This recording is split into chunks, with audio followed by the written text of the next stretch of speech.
Joshua 3. Actually, ang chapter po na yan o parte ng Biblia dito sa Joshua chapter 3 is actually a passage of transition. Nagta-transition po ang nation of Israel from wandering in the desert for at least 40 years and now about to step into the promised land. Pero bago pa man sila mapunta doon sa disyerto, sila po ay inalipin ng mga Ehipto sa loob ng 430 years. And after decades of slavery, finally, God is transitioning them from wandering in the desert to occupying the promised land. Ibang-iba po itong season na ito sapagkat sanay po sila sa loob ng 400 years na sila po ay inuutusan ng Egyptian, tuturuan sila kung ano ang gagawin nila, ano ang sasabihin nila, at maging yung worth nila ay dinidikta ng mga Egyptians. At dahil po sila ay alipin ng bansang ito, ang kanilang mga kamay ay meron din pong tanikala. Wala silang sariling kalayaan. Pero ang pinakamatinding bandage ng nation of Israel ay hindi yung tanikala sa kanilang kamay, kundi yung tanikala sa kanilang isipan. That's why nung pinalaya sila ng ating Panginoon because they're grown reach the throne of God, humiling sila sa ating Panginoon, pinakinggan sila ng ating Panginoon, at sabi ng Biblia, imbis na dumaan sila sa shortcut, kasi magkatabi lang naman ng Egypt at Israel, pinaikot sila ng Panginoon sa wilderness, hindi dahil yun lang ang katangi-tanging ruta papunta ng promised land, kundi inalaw ng Lord na umikot sila para ma-unlearn nila lahat ng mindset ng Egypt na nasa kanila pa rin. Hindi porke kasi nasa labas ka na ng Egypt, yung mindset ng Egypt wala na sa'yo. At ang purpose ng Panginoon, tanggalin yung Egyptian mindset, tanggalin yung slavery mindset, kasi hindi mo madadala sa promised land yung mindset ng slave. Hindi mo ma-enjoy ang fruit ng promised land hanggat hindi mo binibitawan yung mindset ng slavery. And now, 40 years later, under the new leadership of Joshua, ang bagong henerasyon ng mga nation of Israel ay nakatayo ngayon sa edge ng Jordan River. Nasa wilderness, Jordan River, at tanaw na nila ang promised land. The promised land is already in sight. The inheritance is ahead. Pero bago nila maklaim at mapossess yung ipinangako ng Panginoon, they have to go through the Jordan River. Think about it. 40 years kayo nasa desert, 500 years na inantay yung pangakong ito because yung promise po na ito na mapupunta sa kanila ang promised land was actually given kay Abraham pa, which is 500 years ago. And from 500 years later, 40 years in the wilderness, 430 years in slavery, finally, nakatayo ka, kita mo ang promised land, kailangan mo lang tumawid. Kita mo lahat ng ipinanalangin mo, nariyan na yung sagot sa iyong mga panalangin. Finally, kitang-kita mo na ang Diyos totoo kung siya po ay mangako. Yun nga lang, after years of slavery and wilderness and waiting and wondering, for some strange supernatural reason, kung kailan baha sa Jordan River, dun sila gustong patawirin ni Lord. Kumbaga, pwede namang habang low tide, pwede namang habang summer. Pero sa dami, nakapag-antay naman na sila ng 40 years, 500 years pa nga. Ano ba naman yung mag-antay ng isa pa uling linggo bago tumawid ng promised land? And yet si Lord talaga, iba talaga mag-isip si Lord. Na kung kailan baha sa Jordan River, ang sabi ng Lord, ngayon kayo tatawid. At talagang sa dami-dami ng oras, pinili ng Lord yung isa sa pinaka-inconvenient na time para sila ay tumawid. Nararanasan nyo ba minsan yun mga kapatid, na malinaw naman yung pangako ng Lord, pero minsan nakakalito yung timing ni Lord. Matagal mong pinanalangin na ikaw ay ma-promote, nung nakuha mo yung promotion, natanggal naman yung ibang team member mo. Ang tagal mong pinag-pray na magkaroon ka ng breakthrough, pero kung kailan dumating yung breakthrough, pakiramdam mo hindi ka na-qualified.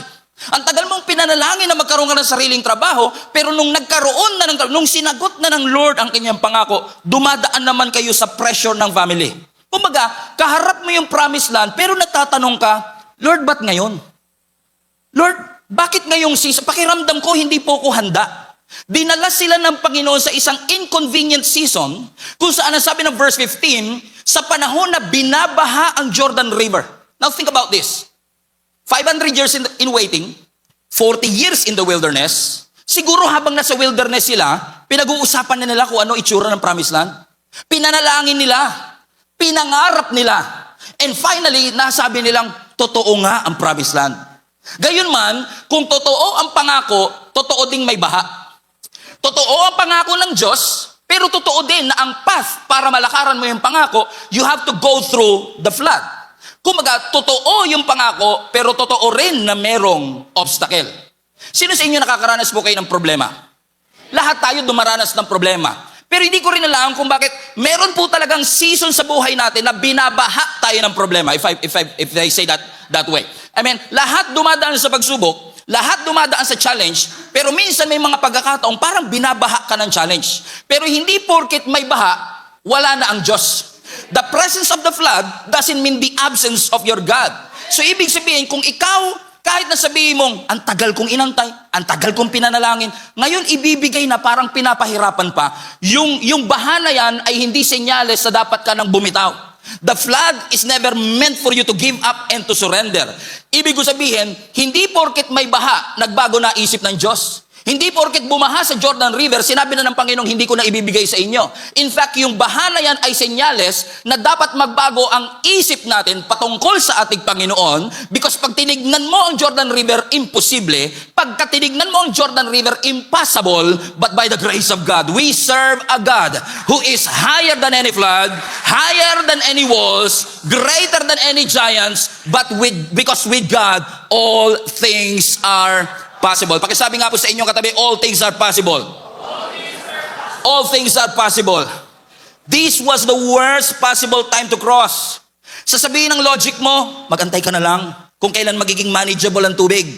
Pero ang sabi ng Panginoon, ngayon na kayo mag-step. Bakit? Kasi minsan iaalaw talaga ng Panginoon na ikaw ay mapunta sa imposibleng sitwasyon para hindi mo mapagkamalang coincidence ang isang milagro. Kasi kung makakatawid sila, kung saan kayang-kaya naman siya talagang tawirin. And many scholars, many commentaries have been saying na, kung tutuusin, kaya naman talaga nilang tumawid. The spies have been there also, nung time na yon. Pero kung lahat kayo malalakas, okay yon. Pero kung may dala kayong bata, meron kayong dalang mga seniors, medyo mahihirapang tumawid ang 1,000,000 tao sa high tide na Jordan River. Pero minsan, iaalaw talaga ng Panginoon na abutan mo yung baha. Hindi para i-discourage ka, kundi para pakita sa'yo na kapag nakatawid ka dyan, hindi mo sasabihin logic yan. Hindi mo sasabihin talent yan. Hindi mo sasabihin human ability yan. Kasi ang human ability mo, sasabihin hindi kaya. Ang sabi ng logic mo, tsaka na lang. Ang sabi ng isip mo, parang imposible yata ito. Hindi nila pwedeng sabihin, kaya tayo nakadaan kasi nakisama ang panahon. Hindi nila pwedeng sabihin, nakatawid kami kasi manageable naman yung taas ng tubig. Kasi kung gugustuhin ng Diyos, hindi niya aantayin humupa muna ang baha. Because with God, your God, nothing is impossible. Amen? In fact, let's take it deeper. Do you want to take it deeper? In fact, kung babalik kami in verse 15, go back to verse 15, hindi lang siya basta baha, highlight that part, bumaha siya during the harvest. Do you see it? Amen? Yes, may baha, pero kaya siya baha kasi harvest time. Now think about this. What if, matagal nilang inantay ang promised land, 40 years silang nasa wilderness, ang daming kwento ng mga espiya. Alam mo, doon sa promised land, grabe yung mga prutas doon, grabe harvest doon. Tapos dumating sila, walang harvest. Pwede nilang sabihin, wala ko ba may harvest? At parang tagtuyot naman dito. Na in order for them to really confirm that God's promise is true, God brought them in harvest time. Pero, pag may harvest, ang problema, baha din yung Jordan River. Ibig sabihin, hindi pwedeng gusto mo yung harvest pero walang baha. Kung gusto mo yung harvest, lalapasan mo yung baha. May kilala ba kayong ganyan? Gusto lang yung harvest, ayaw ng baha. Gusto yung breakthrough, ayaw yung challenge. Gustong magbuntis, pero ayaw ng morning sickness. Kung nananalangin ka, Lord, bigyan mo kami ng anak, kasama sa pagbubuntis, yung sasakit ang balakang mo. Kasama sa pagbubuntis na magkakaroon ka ng cravings, gusto ko ng manggang hilaw, pero 2.5 lang. Ano ibig sabihin? Part yun. Ibig sabihin, if I want to experience harvest, I have to go through the flood. Kung may harvest, kailangan daanan ko yung challenges. Ibig sabihin, katulad ng pagbubuntis, habang patindi ng patindi yung sakit, may dinedevelop naman ang Panginoon sa loob. Na minsan niyaalaw ng Diyos na dumaan ka habang baha para hindi mo maipasa sa human ability yung bagay na dapat sa Diyos naman pala talaga. Because ito lang ang alam ko, kung mas mataas ang baha, mas maganda ang testimony. Kung mas matindi ang challenge, mas malinaw ang testimony. Kung sinabi ng doktor 2 months na lang, and then you got cancer-free all of a sudden, that is a bigger, clearer testimony na kung logic ang papairalin, hindi kaya. Kung sarili ko lang desire, hindi kaya. But with God, all things are possible. Pakisigaw po, all things are possible. So baha. So in order for them to experience the promised land, in order for them to possess their possession, they have to go through the promised land, through the Jordan River. The thing is, baha nga sa Jordan River. So what they did is this, verse 15, now the Jordan is at flood stage during all the harvests.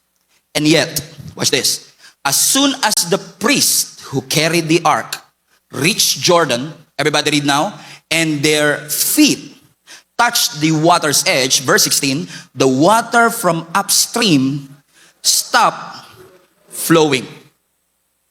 Baha. Okay? But sabi ng scripture, baha siya because it's harvest, and yet, as soon as, sabi ng scripture, nilagay ng mga priest yung kanilang paa doon sa tubig, huminto ang pag-anod ng river. Iba ito sa Exodus 14. Sa Exodus 14, nakaranas din ang Israelites ng Red Sea. Remember? Kung saan, Egyptians are behind them, the wilderness is in front of them, but what separates them from slavery to freedom is the Red Sea. Pero iba strategy ni Lord doon. Sa Exodus chapter 14, hinati muna yung dagat, tsaka sila humakbang. Pero dito baliktad. Para huminto yung tubig, kailangan muna nilang humakbang. So, if you want it to stop, you have to step. Okay? So ganito yan. Ang sinasabi ni Lord, hindi mangyayari yung stop pag walang step. Nga lang minsan tayo kasi, gusto muna natin, stop mo muna, and then I will step. Kilala niyo si Abraham, di ba? Nung tinawag po siya ng ating Panginoon, same Abraham na pinangakuan nitong promised land. Di ba? Sabi ng Lord, iwanan, leave your country, and go to the land that I will show you. Leave your country and go to the land that I will show you. Question, ano po nauna? Go or show? Ibig sabihin, kung ikaw ay mag-go, God will show. Tayo baliktad. Show mo muna, Lord, and then I will go. So ganito rin yung dilemma nila. Lord, gusto namin pumunta ng Jordan River, pero hindi kami hakbang dyan, baha eh. Malulunod yung ibang mga kasamahan namin, wala kaming salbabida. Pero if you want us to step, you have to stop. Pero ang sabi ng Lord, if you want it to stop, you have to step. Na para mas maunawaan ninyo, this is exactly what happened to them. Nagpatulong ako sa AI para ma-imagine natin kung ano exactly nangyari. Because sa Red Sea, nahatel, di ba? Pero this is completely different miracle. Let's show the picture, please. So makikita po ninyo, as sabi ng scripture, the moment na humakbang yung mga priests, dala-dala ang Ark of the Covenant, as sabi ng scripture, biglang huminto sa pag-agos. And it formed a heap, ang sabi ng scripture. Ibig sabihin, naging parang pader yung tubig. Although hindi accurate tong image na ito kasi kung babasahin po nyo sa scripture, yung heap nag-form sa Adam. Okay? Yung Adam nasa upstream siya. Yung tubig po kasi na yan galing pa ng Caesarea Philippi. So galing doon sa Judea, Caesarea Philippi, bumababa yung tubig hanggang Dead Sea. Come on? Pero bago yung Dead Sea, Jordan River, and then yung pinanggalingan nito sa Caesarea Philippi. So sabi ng scripture, from Adam, huminto yung, so nung the moment na humakbang yung mga priest, huminto yung tubig doon sa ituktok sa may Adam. At alam niyo kung gaano kalayo yung Adam to Jericho? Kasi yung tumbok ng pagtawid nila, diretso ng Jericho. Now let me show the map, please. Mapa. Kaya maganda may mapa sa Bible eh. Okay, kasi para mas maunawaan nyo. If you look at the map, so imagine niyo to, first things first. Galing silang Egypt, di ba? Pwede silang tumawid ng Canaan, Israel, all of a sudden. Pero pinaikot sila ng ating Panginoon into the wilderness of Jordan in Saudi Arabia. Bakit? Kasi alam ni Lord, hindi nila kayang makipaglabanan doon sa mga giants na nasa promised land. Kaya pinaikot sila ng Panginoon at nagpaikot-ikot siya dyan sa Jordan, Saudi Arabia sa loob ng 40 years. And then finally, look at this. Ang sabi ng scripture, tatawid na sila, nandun sila sa tapat ng Jericho. Kaya Jericho yung unang city na na-conquer nila doon sa promised land, right? Na sabi ng Biblia, the moment na humakbang yung mga priest, yung tubig doon sa Adam from Sea of Galilee, huminto doon. And that was around 25 kilometers away from Jericho. So technically speaking, hindi nila nakikita na huminto. Ang alam lang nila na tuyo. Pero ang totoo, pinahinto, kaya na-stop kasi may step. So technically speaking, possibly, nung humahakbang sila, basa pa. Pero unti-unting nagre-recede yung tubig because God already worked behind the scenes.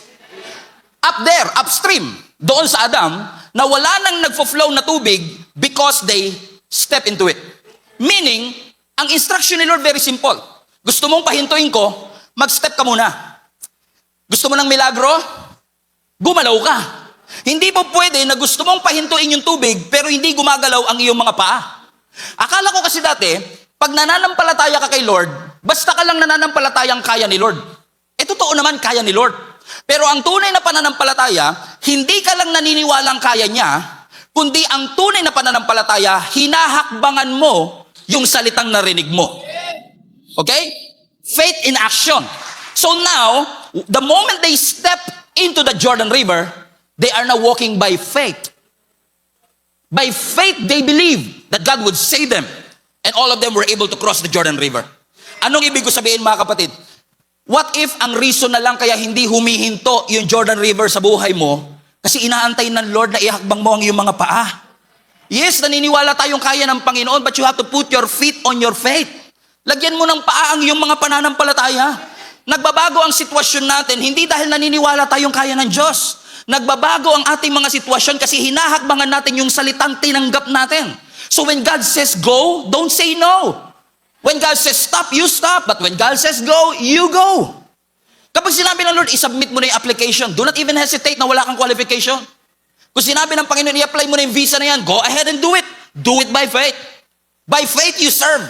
By faith, you submit that proposal.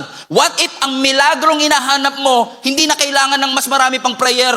Yung prayer mo, sinagot na. Hindi na kailangang dagdagan pa. Hindi mali. Hindi maniling malalangin. Hindi maniling mag-worship. Pero what if, imagine ninyo, yung mga priest. Lagay natin sa storya. Promised land, Jordan River. And then yung mga priest, sabi nila, naniniwala ba kayong atin na ang promised land? Yes. Therefore, let's pray. Napahintuin ni Lord ang baha. Amen. Okay, let's pray. Lord, open the river. Ginawa mo na to sa Red Sea. Open the river. 5 days later, hindi pa rin bukas. Kasi that miracle is not waiting for another prayer. That miracle is waiting for their feet to move. Because the moment their feet, their set foot on the Jordan River, all of a sudden the water from Adam stopped flowing. So hindi dahil nanalangin lang sila, I'm sure nanalangin sila. But it's not more prayer. It's not, marami tayong mga panalangin, mga kapatid. Marami tayong mga dinidesire sa Panginoon na hindi na po nag-aantay ng additional pa. Try kaya natin si Pastor mag-pray. Total, malapit naman siya kay Lord eh. What if binuksan na talaga ng Lord yung pintuan, inaantay na lang ng Lord na pihitin mo yung doorknob? Amen? Ganito lang yan, mga kapatid, ano? Kung nagpe-pray talaga po tayong mag-diet, kahit baguhin mo prayer mo, kung hindi mo babaguhin yung diet mo, walang miracle na mangyayari. Do you get what I mean? Kahit na binigay na ng Lord sa iyo yung trabaho, kung hindi ka nagising sa alarm clock. Amen, sabi mo, ba't di ka nagising? Hinatak ako ng jablo. Hindi, kama humatak sa iyo. What if yung blessing mo, promotion mo, nakaprepare na hindi ka lang nagising? Because maraming miracle sa buhay natin, motion activated. Ibig sabihin, kailangan mong gumalaw. Hindi dahil yung motion mo o movement mo, you will earn that blessing and promotion, but because when you move, you position yourself to receive. Alam nyo, may wisdom po yung laging sinasabi ng mga nanay at tatay natin dati. Alam nyo yung pag tinanghali po kayo ng gising, naalala po ba ninyo yun? Diba? Pag tayo po mga millennial, alam to eh. Now, pagka tinanghali ka ng gising noong unang panahon, medyo sisigaw na yung nanay mo. At sasabihin, alam mo, nagbuhos ang Diyos ng pagpapala. Hindi ka nakasalo kasi tulog ka. May wisdom dun eh. Kasi kahit talaga magbuhos si Lord, kung wala ka sa posisyon, hindi mo talaga siya matatanggap. Kahit gusto ng Lord ihinto yung river upstream, kung hindi mo ihahakbang ang iyong mga paa, hindi mo makikita ang miracle. Mag-aantay ka sa wala. And then pag hindi mo nakuha after 1 year, sino sisisihin mo? Ang bagal ni Lord kumilos. Lagi na lang kasi minsan prayer natin, Lord, kumilos ka. Lord, kumilos ka. Sabi ni Lord, ako na lang lagi kumikilos, ikaw naman ang kumilos. Sabihin mo nga sa katabi mo, kilos-kilos din pag may time. Pwede silang magpatawag ng overnight prayer pero hindi po nila ginawa. Bakit? Kasi yung miracle nila nag-aantay ng kanilang mga paa.